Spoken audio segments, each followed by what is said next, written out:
Hey, it's Matthew with Prime Lending here with Aaron Francois from Francois Law, talking a lot about, a lot of questions that we're getting. So another question that I get a lot from the investors, people who have multiple properties or rental properties, Aaron, is that they're hey, can I put this in an LLC? And I'll really advise them that most investors, Fannie Mae, Freddie Mac, will not want to close in the name of an LLC when there's financing involved. So that's where I think trust really kind of come in. Why don't we kind of go down that road a little bit more? If I have multiple properties, or I have a home and one, two, three investment properties or more, how would you advise me from there? Yeah, great. So I think this is the best way I can teach you about this is by using like a story. Right. Okay. So I had a client recently. We'll call him Mr. Jones, just to protect his privacy, right? So Mr. Jones, he was married. He had 3 young children, ranging anywhere from 3 to 8 years old, and he was also a property investor. He had, I think it was like 3 or 4 different houses and multiple different businesses. And he came to me and he was really concerned about how do I actually how do I A, protect my family, B, make this so that when I pass away, my family doesn't have a huge mess of untangling everything that I own and figuring out where it goes, who goes to what, and all that mess. And C, what happens to my kids? And they're really, really young. And so really for me as the advisor, I recommended a trust. Couple different reasons why. One, it is a central part of the estate plan. So what we did is we were able to fund the primary residence into the name of the trust, and then all of his investment properties, we were able to get a little creative with the use of beneficiary deeds and his LLCs to actually put those into the name of the trust as well.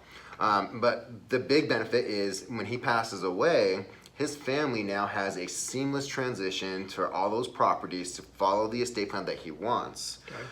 But also, because his kids are under 18, the trust, because it's in the trust and we have trustees and people who manage those assets for the kids, his family doesn't have to worry about guardianship proceedings or conservatorship proceedings. The trustee is going to manage those assets for his kids until that they reach an age that he got to say. In his case, it wasn't 18. He didn't want to give all this money to all of his kids when they turned 18, right? Exactly. So he set up a different age, one that he was comfortable with for them to inherit all those funds. So the beneficiary deed, so I know we kind of talked about funding the trust in some previous conversations here. So I could fund my primary into the trust, but the beneficiary deed is kind of a deed against the property. So if I'm the sole owner of that property and I pass, then that just transfers that directly into the trust? Yes. So the reason why we do that, federal law will protect you. And when it comes to mortgages, we're dealing with due on sale clauses. When you transfer your house to someone else or another entity, you can trigger what's called the due on sale clause. And basically what that does is it makes your mortgage due and payable, right? When you sell your house, you got to pay off the mortgage first. So federal law will protect your primary residence, but not your secondary or investment properties. So that's where we get creative with the beneficiary deed. And that basically what that does, if you are the only owner upon your death, it automatically transfers the ownership into whoever it is you set it up, whether it's an individual or a trust. If you are a married couple and you are both listed on the title, when the second of you passes, then it's going to follow in accordance with whoever you set up in your beneficiary deed. And I think that's something, if you're an investor or you're thinking about doing investment properties, sitting down with an estate attorney that kind of knows what state law is, because I think that's where a financial planner is going to have some information.